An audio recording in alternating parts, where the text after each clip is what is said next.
For right now, it does seem like we are trying to get our bands on in. So R&D research facility gone, and our second band is going to be Flag Fort.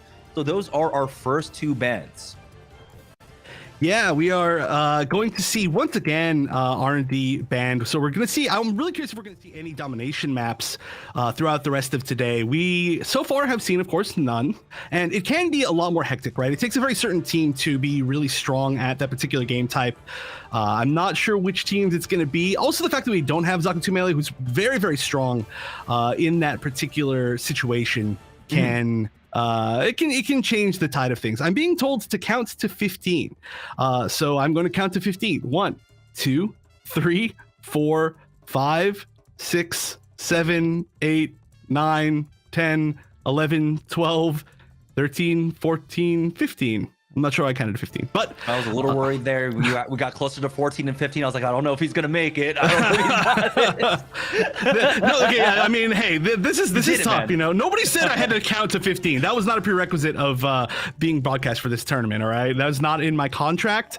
I'm gonna start writing contracts to say don't ever make him do math or count. Yeah, exactly. I mean, we know never do, math on stream if you want to, if you feel brazen enough, but counting, that's a completely different one so far.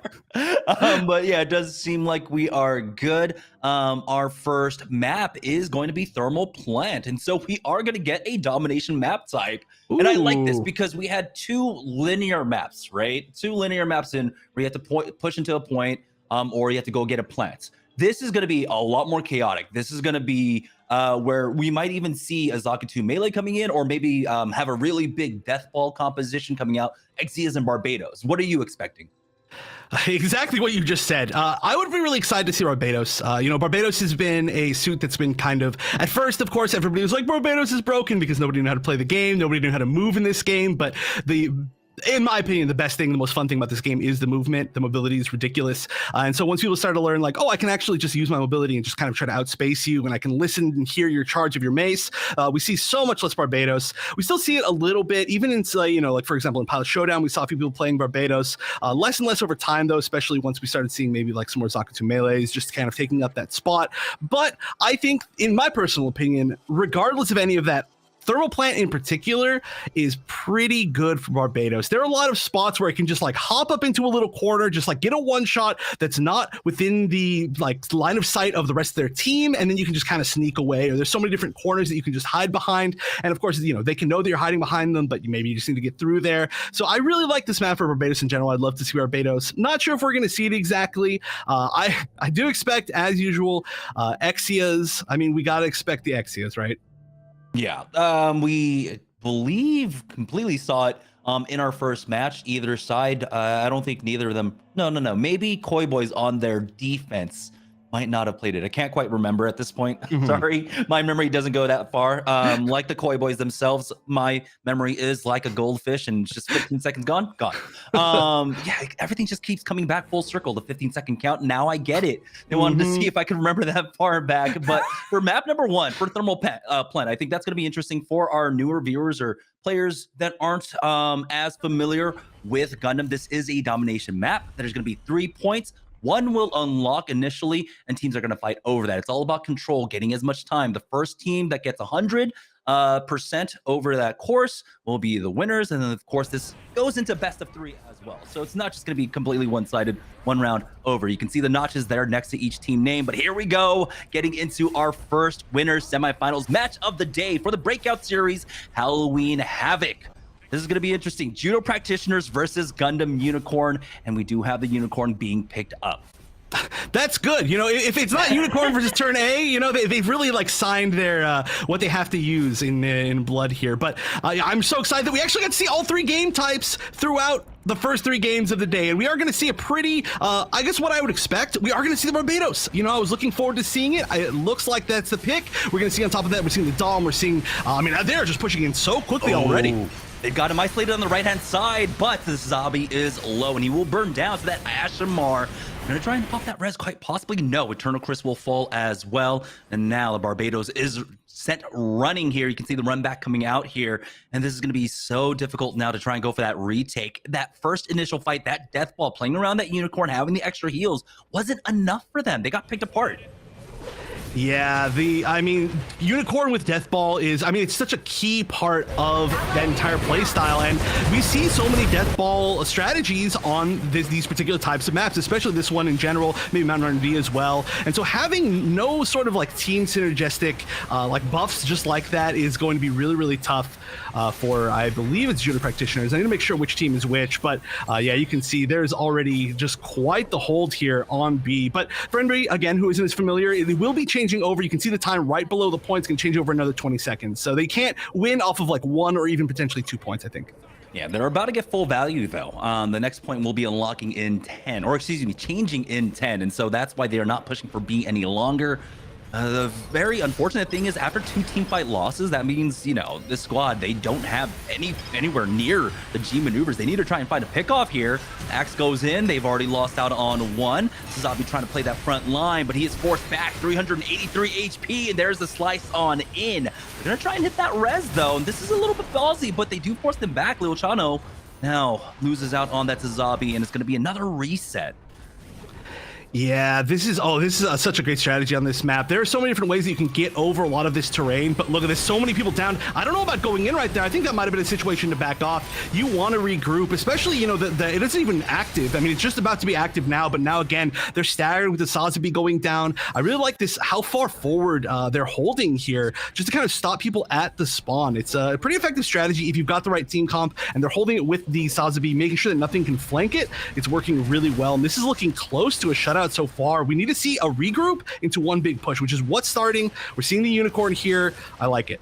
We do have the Marasai swap off for the team right now, and so they got off that Barbados. They weren't getting off the value with it, so they're going to try and find that pickoff. They do have the Gundam to try and break the shield at this point, and they do have the Trans Am, but here comes the screaming Nimbus from the other side. Omni James ends up picking up 1 more there, and now the Suzabi left on his own. It's going to be another full hold for them, and now they are creeping forward to getting that first round win. They will get that full 91% before point A changes. Now they just need to tickle it a little bit further there. We're going to go to the opposite side of the map.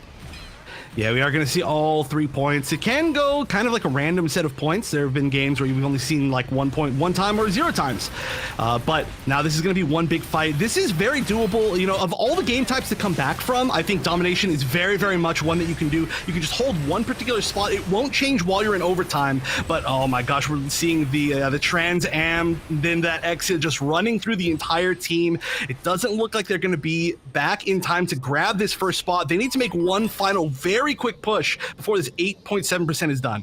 And they only have the Gundam Unicorn G maneuver. And really, I don't think that's going to be the huge difference maker for them. They're going to try and come in from the side where they avoid a lot of the sight lines from that left. But you can see that push on in the Ashmar punch. Now they are forced back. They're not even going to be able to touch the point. That's going to be Judo practitioners getting the first round here. Oh, that was such a good usage of punch. That G maneuver just called punch. I love that it's just called punch. I love that move. It's really interesting because it's not obvious when to use it, right? Like you can just like hit 2 or 3 people with it and maybe stun them, but you know, using that to keep people off of the point in that exact situation in that hallway was super genius. There are ways that you can knock people into the air with it. It's actually like omnidirectional technically. You can aim it whichever direction you want. You can use it down from the air. And so I think the best Ashmars are the ones who just use it really well. And I love that exact situation to use it, and that was a strong shutout from Judo practitioners in that first round. Yeah, and it was just a really strong snowball effect, right? Out that initial death ball push coming up from Gundam Unicorn, really thought they would have the extra staying power in that fight with the Unicorn having the extra armor heals when they tried to make that high ground push onto point B. But when you saw the Suzabi's kind of getting isolated, they kind of separated on their targets. You saw one diving straight into the back line, others going for the Suzabi, and from there kind of communication looked like fell apart just a bit. But here we go, round number 2 now, as we're gonna have point B unlocking once again for our first point. Yeah, point B, it's so important to try to steal this high ground as fast as possible. You see, that's why everybody's running up there immediately, and we're going to immediately see the Sazabi go down. We're also going to see the turn A go down. That was actually an axe that probably got through the Sazabi shield potentially. So we're going to see a tough spot. 3 people already on Gundam Unicorn going down. They're kind of staggering back. It doesn't look like they're going to go for a full regroup, or maybe they have to now, but B's definitely going to start off going to Judo Practitioners. And speaking of compositional changes as well, they went for the methods. So no Gundam Unicorn for Gundam Unicorn at this point, but they do at least have a turn A on their side. But this is looking like another snowball right now for the Judo Practitioners, picking up more kills. They've already got 10% here on the point. There was almost no contest on all 3 points in that last round. It's just gonna be a clean sweep, a Pale Rider pickup coming out to try and maybe supplement the healing. I don't know if it's the healing or if it's the damage, what they're looking for in these fights now. Yeah, they just haven't been able to get a pick, honestly. And especially, I mean, I really did like the Unicorn. Unicorn is infamously quite strong on this map. Methys, also, you have a lot of opportunities to lose line of sight to the person that you're trying to kind of repair. It doesn't really have too many spots that it can fly to and just shoot from above, which is sometimes for the better. But wow, we're seeing a lot of confidence now from Judo Practitioners, moving out almost the, spawn camping at this point. I mean, it's not really spawn camping, but pushing at least out to their spawn, getting some shots from the side, trying to say, hey, look, we got to move over to C now, but I'm going to get you as weak as I can beforehand, maybe try to stagger you. Looks like most of this team's going to be healthy. This is another one of those spots where we just got to see Gundam Unicorn get something great here. They actually take out the Sazabi, so that's going to be a large chunk of the HP pool down, but you can see the pressure still coming out on the other side. They're not able to push back that choke as we go over to point C for our second point now. They're trying to get the res, but the push comes on out. Methys will try and back away with 106 HP, but he gets sniped mid-air by the Gundam RX-78, and that's going to be another point going the way of Judo Practitioners, despite losing out on their Sazabi first. Yeah, that's so impressive. I'm surprised that Sazabi went down. I mean, that was really great focus by Gundam Unicorn, but the fact that they weren't able to capitalize off of it, again, really impressive. And it does seem like maybe the Sazabis, especially on this map, right? There's so many different ways for an XC to flank you. There's so many spots where the like you said, RX-78 can just mace you and stop your shield. It looks like these Sazabis are melting pretty quickly, kind of on both sides. I wouldn't be surprised if we did end up seeing maybe a switch, but I mean, hey, they're still valuable. They do a lot of damage, and as we, of course, I say that, one comes in, and actually, immediately what I just said, those Exias, so tough for everybody. The tankiest units, the squishiest units, doesn't matter. You just don't want to see an Exia. Again, we're seeing some great G maneuver discipline coming out from the Judo Practitioner side right now. I believe Hades only used for that one. We did have a little bit of a Batcat coming in from the Gundam Unicorn squad. Sazabi was able to get onto point C, get a little bit of meter there, but it was only 5% before he was turned around on. You can see, again, another pick, and here comes that screaming Nimbus on the other side. Eternal Chris getting right into the thick of things now, as only one remains alive. That's going to be Methys falling once more. And Judo Practitioners, before the point even unlocks, they will control it now here on the A side. Yeah, that's the problem I was saying about Methys on this map, is that a lot of times when you do fly kind of above, you're still in a spot where you can very easily get picked off, and you're not really getting great line of sight on, for example, like anybody in the building here, anybody in the building on B, or anybody at the bottom side of C. So I don't know about the Methys pick. Oh, wow, great shots, catching in the dash. Gonna get a res, but again, they've already engaged on the point. We're gonna see the RX-78 ult. It's not gonna actually hit anything, but they're staggered. There is at least one pick from Gundam Unicorn, but they're down 3 units. I don't know if they can take this.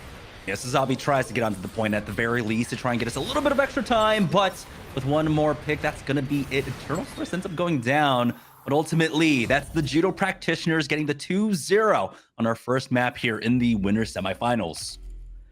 Yeah, really, really strong kind of death ball play there. The Exia, which we didn't really get a chance to see like too much of on the front line consistently, was playing in, I think, a really smart style, and that is kind of why we haven't had a chance to see them on the front line all the time.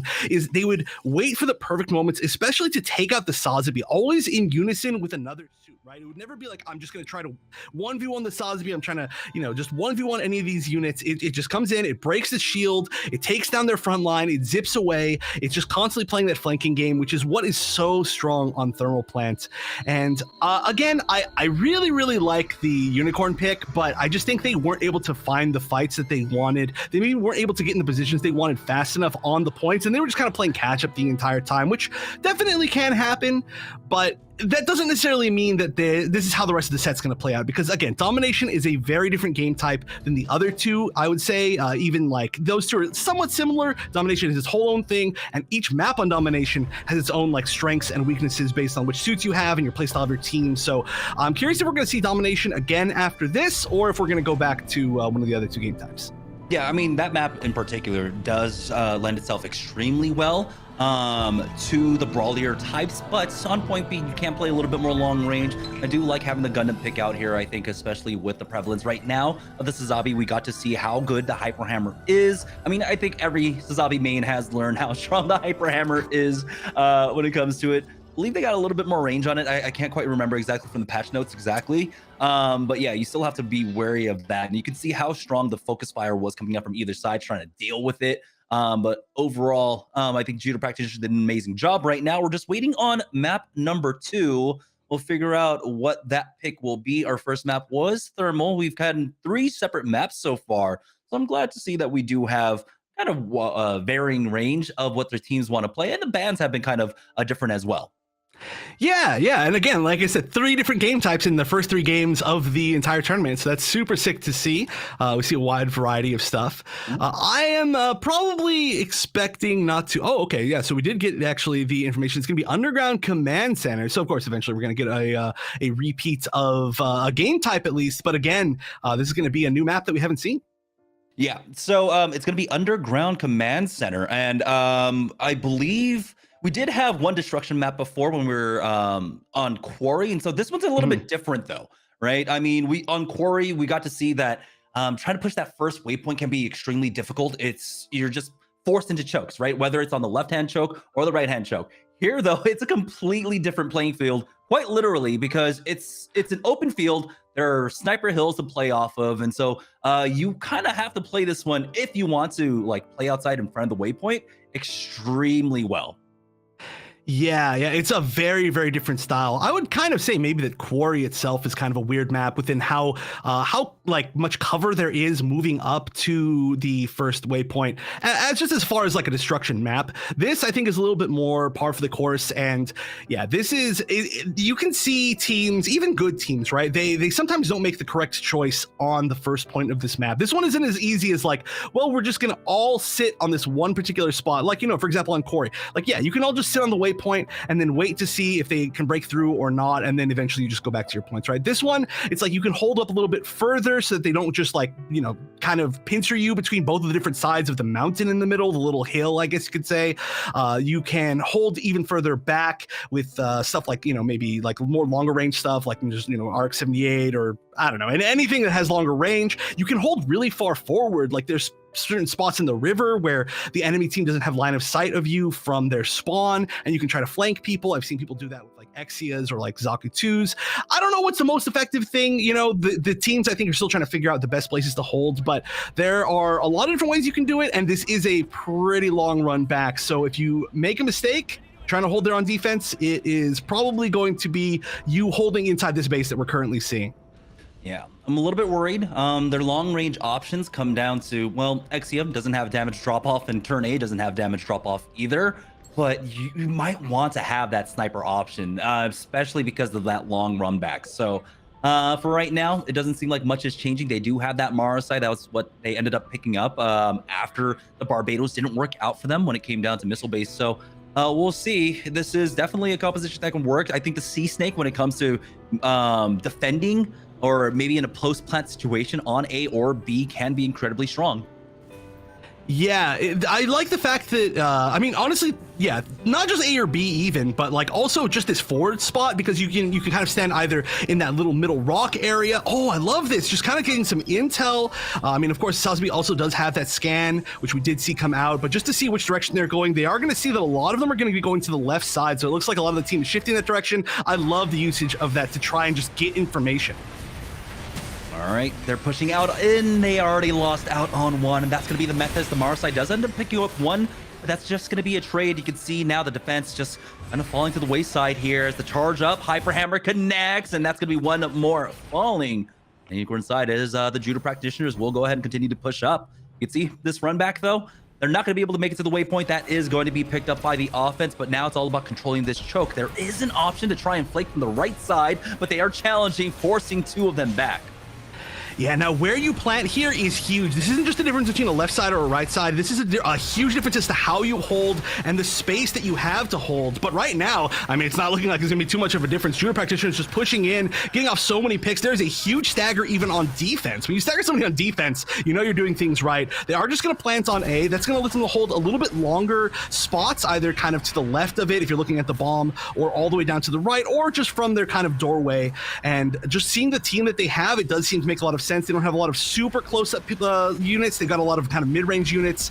So we're going to see a regroup on defense up top here around B. They're going to move down the ramp, and let's see if they can make this. Now they're going for that defuse at this point. Nice connect there from the Methus. He's trying to body block for the defense, and they do actually get the disarm on that mega charge. We'll see if he can get this res, but no, he'll get cleaned up. 5 HP on the Methus as he backs away. Teammate steals away the health pack. He was on 5 HP. Luckily for him, though, here comes the res. That's one way to heal, right? You just get down and then you get res. That's technically like a health pack. Maybe it's efficient. I don't know. No, I'm just kidding. This is a really tough spot. Yeah, you do see a lot of teams try to hold their spawn. There's not a lot of... You kind of get actually a choke point on defense here, and it's this little spot that we're currently standing in with the Methods. This little ramp, you either go above it, which is a little bit safer unless they're holding B, or you kind of go downwards. So holding either the just the room that B is in or the hallway that we saw them holding earlier works really well, and they're already at about 75, maybe 60% on this bomb plant on A. I don't think they're going to walk away as much as last time. It seemed like maybe they didn't really know where the enemy team was coming from. Ooh, nice pick off by Fusion there, but we have the Hades out from the other side, and that's going to be cleanup. 9 more seconds, and there's going to be no opportunity to try and go for the defuse at this point, and they do at least trade back for 1, so quite possibly maybe to come in. Nope, that's going to be point A gone, and now they have to set up for the point B defense. Now, this is going to be interesting. Are they going to try and play for the waypoint, or do they just try and maybe play for that defuse? A lot of teams, you know, you've got a lot of ground to work with, but you can easily get picked apart. We'll see in just a moment. Yeah, it looks like they're going to at least somewhat try to hold this waypoint. They're going to stand behind these little, I don't actually know what they are, but the little bits of cover. Now, you can kind of get flanked on the right side. That hallway up on the top right doesn't go all the way through, so certain units can use it to their advantage, but eventually you are going to have to push through kind of one of these 2 main corridors, and currently they are just going to hold on the point. I think it's a really great place to hold. They all have to turn a corner. They really get choke pointed, and we're already going to see that Dom go, or I'm sorry, the Sazabi going down, and the Dom going down. There we go. I was correct the first time. I shouldn't have questioned myself, but this seems like a really good hold. Yeah, that was just a great opening with, again, utilizing that Screaming Nimbus. We're seeing why the Dom is so strong. He's got great damage. His dueling is fantastic. His HP at 1200 is one of the highest in the game. Only matched by what? Melee Zaku, I believe. So one of the few units that can survive a headshot from the Jim Sniper. But the discipline right now coming out from the Judo practitioners is really good. At this point, though, as they charge forward, you can see them trying to play around that choke. They get this full scan as well. And so you don't need that sniper scan at that point. But they've lost out on Gas Man, and they've lost out on their Sazabi as well. Oh, we saw the turn A G maneuver go in right there and then just immediately get picked off. It seemed like a little bit of like maybe miscommunication. Although, wait, no, never mind. They actually got a ton of picks after the G maneuver failed. So I guess it's a distraction, right? You're like, wait, what's that flying above us? Let's take that out. But then you forget that there's people right in front of you. Yeah, I don't think it actually got that much mileage. That can be a pretty tough spot to use it because you don't really have that much space above them to actually fly. So you're pretty vulnerable. Still, though, this is okay. We're going to immediately see the ult coming out from the Dom to push through. This is a huge push, but already 2 picks. The Gundam going down and the Ashamar, and it looks like that Sazabi is going to be 1 HP away, but wow, really great escape. Still staying in, surprisingly. Yeah, they kite back from that funnel. You saw the G maneuver coming out now, and the offense just backing away. 3 minutes and 27 seconds left to go as they're finding their picks now, but lost out on a few. You've got to be careful on this push. And so they are finding it a little bit difficult to just try and get that waypoint. And I'm glad to see that they are playing a little bit more offensive here on the defense. Yeah, this is a really tough spot to be able to start holding at. This little choke point right here by this little tunnel, but it is a very, very good spot to hold at. The big thing is that you are so close to that first point that a lot of times, by the time the enemy team has taken the first point, they can already move past that choke point before your entire team respawns and gets back together. It does look like they're finally going to break that choke, so they really need to make this happen. It looks like they vastly outnumber them on the waypoints. This is a great first start to Judo practitioners taking this. Wow, they are just running over them. Yeah, that's like Hades used just to try and get that waypoint though, but if they can snowball this one a little bit further and maybe possibly get that plant onto B. I don't know if they want to drop down for that A defense, but end up losing out on Eternal Frisk here on the Exia now. And you can see the Dom dropping a little bit low, has to be careful. Screaming Nimbus just to stay safe.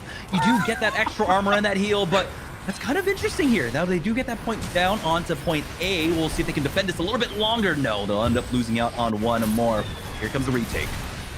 Yeah, that was a really interesting usage of the ult. I mean, it did manage to keep them alive. It did manage to push some people off the bomb. They still haven't defused it.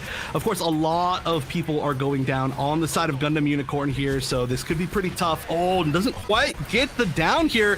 Trying to go for the little sneaky res, but the exit from behind, that's going to be so good to try to clean this up. Yeah, you can see they're trying their best to defend here. They do have a few more mines to pop down, but they seem to be all on point B.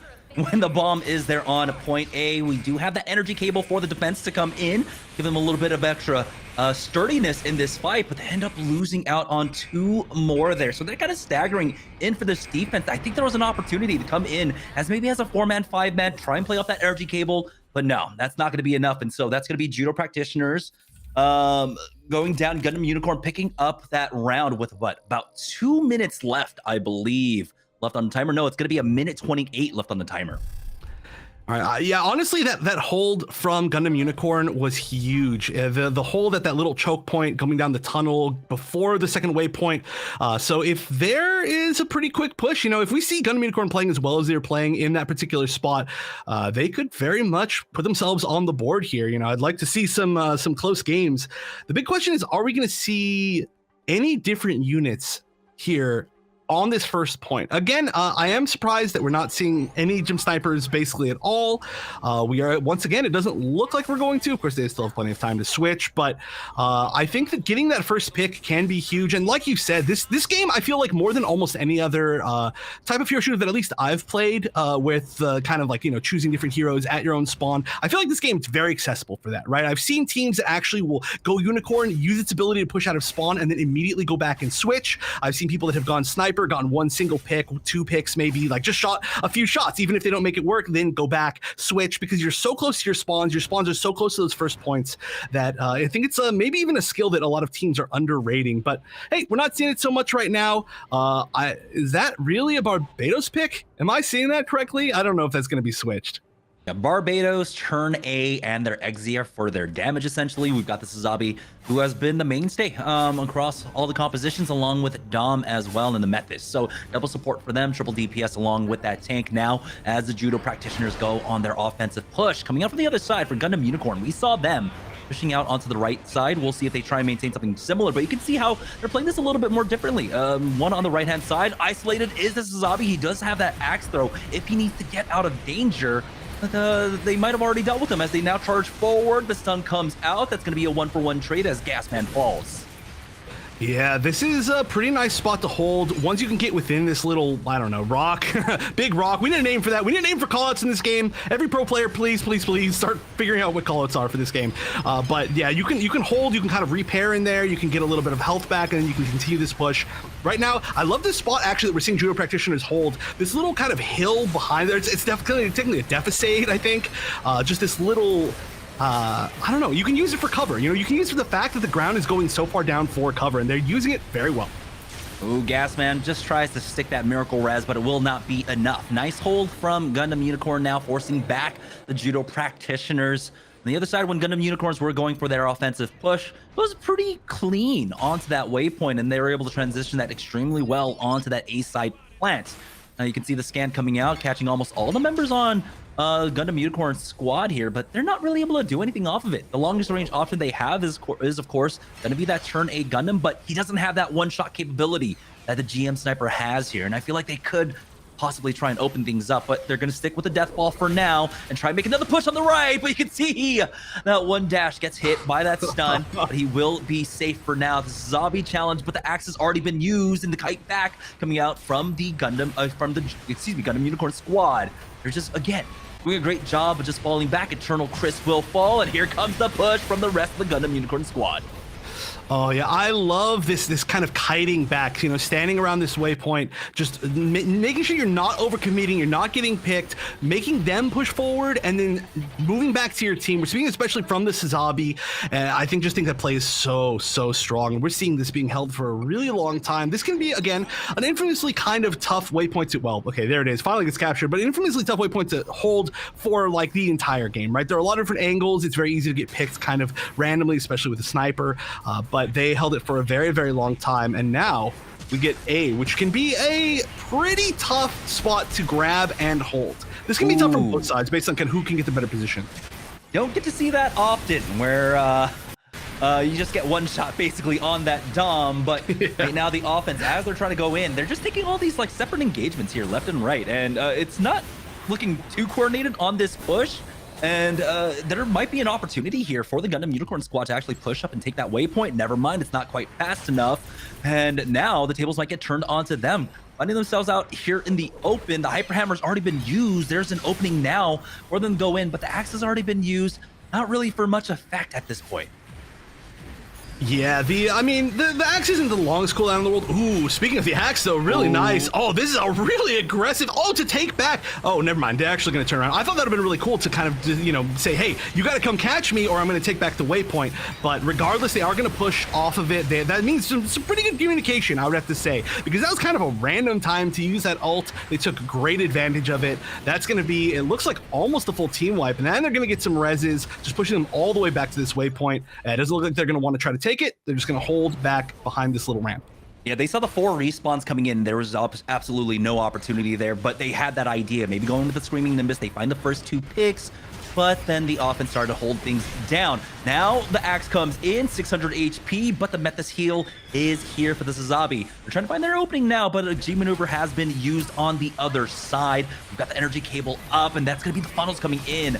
Now the Gundam ultimate as well, and that will not be the finish. The Sazabi gets up just in time to dodge out from that Gundam ultimate, and now they're going to try their hand at pushing in from the left-hand side.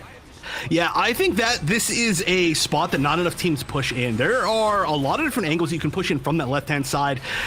You can catch people very unaware, and yes, you can go directly to B. Now, the immediate punch! With 1 second left, that was hilarious! You got ganked, it's like a rogue in an MMO taking you out of the backstab. That was hilarious. The single punch, too, just to stop it, that might be really valuable, right? As soon as B gets planted, you have to, everybody move back. You have to reposition entirely, so I really like that choice.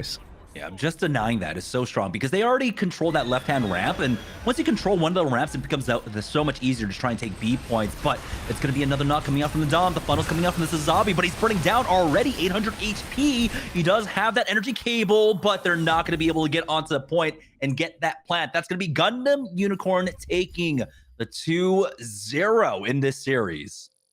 Wait, that's Gundam Unicorn taking 2-0? I thought that was Judo Practitioners taking it 2-0. Am I wrong? Am I completely backwards on the teams?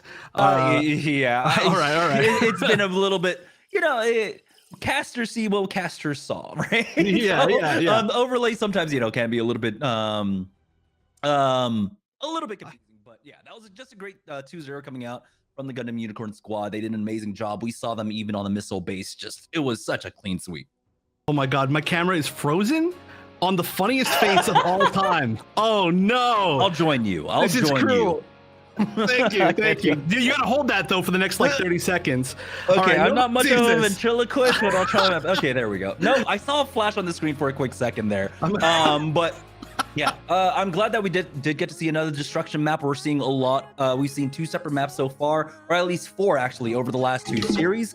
We have 1 more semifinals match, but as we try and fix this issue, I think I'm just gonna go ahead and send it to break right now to save my co-caster. Lux, can we go ahead and send it to break as we get